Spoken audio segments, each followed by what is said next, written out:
ये सवाल पूछ रहा है कि अगर ऐसा है तो कैसा है, x का मान ज्ञात करिए। देखो x की जो वैल्यू आपको दी है ना, ये बड़ी खतरनाक से दिख रही है। एक बात बताओ मुझे, मैं कुछ दिखा रहा हूं आपको, ये मैं अगर 2 को छोड़ के जो वैल्यू है ये, अगर आप इसको देखें, ध्यान से देखिए, बहुत गौर से देखिए इस वैल्यू को, ये क्या है, x है रूट में, फिर अंदर प्लस में 2 रूट x ऐसे करके डॉट डॉट डॉट का मतलब होता है कॉन्टिन्यूड टिल इंफिनिटी, राइट।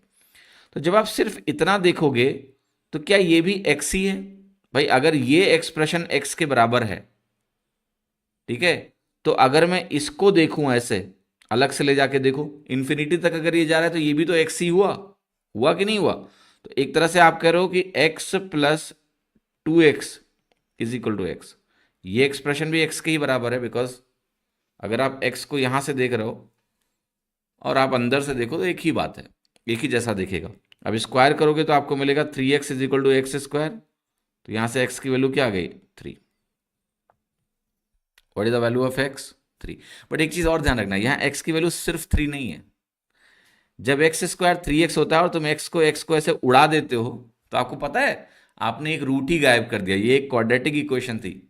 तो x square is equal to 3x का मतलब हुआ एक्स स्क्वायर माइनस 3x बराबर 0। ऐसे जो काट देते हो ना उठा के, इसमें आपने एक रूट एक्स बराबर 0 को गायब कर दिया। तो जब भी आप किसी वेरिएबल को लेफ्ट और राइट से काटते हो ना, तो आप उस इक्वेशन का एक रूट काट रहे हो। तो एक्स स्क्वायर बराबर 3x के दो सोल्यूशन है, एक्स बराबर 0 और एक्स बराबर 3, ठीक है।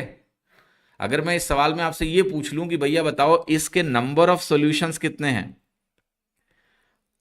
तो जो लोग वो काटने वाले लोग हैं ना, फटाफट काट काट के आंसर लाते हैं, वो तो कहेंगे एक्स बराबर 3 एक ही सॉल्यूशन है। बट नंबर ऑफ सॉल्यूशंस इसके दो हैं, एक्स बराबर 0 भी करेक्ट है और एक्स बराबर 3 भी करेक्ट है। इस बात का ध्यान रखना, अगर ऑप्शन में 0 और 3 दोनों हो तो दोनों सही हैं। समझ में आई बात कि नहीं? तो पूरी जानकारी, पूरी पिक्चर होनी चाहिए। आपके एग्जाम में कई ऐसे सवाल आते हैं जिसमें पिक्चर, आधी पिक्चर से काम चल जाता है, बट पूरी पिक्चर का पता होना